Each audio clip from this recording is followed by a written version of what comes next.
And we had one of our former Prime Ministers or Prime Monster tell us that this was the greatest moral crisis. It is a moral crisis. Certainly it's a moral crisis, because the fundamentals of science are you do not tamper with the original evidence. That has happened with our temperature record, where the past has been cooled and it makes it look as if we're warming. That is fraud. And the whole process is based on fraud. And this whole concept now has given us renewables. Now, these renewables need a complete rewiring of the grid.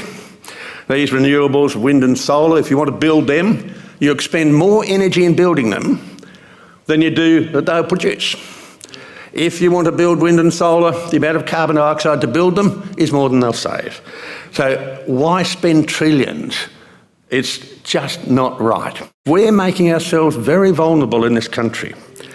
Our solar panels and wind turbines come from China.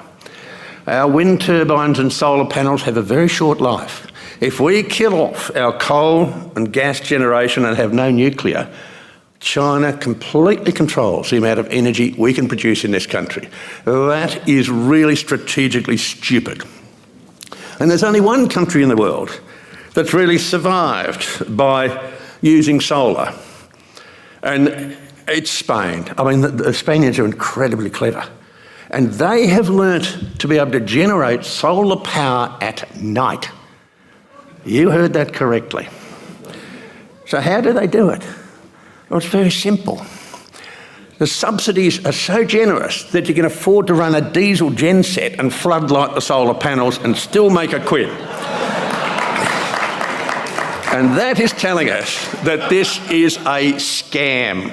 The whole lot is a con and a scam. And forget the birds and the bats and the scenery and farmland getting destroyed by solar and wind.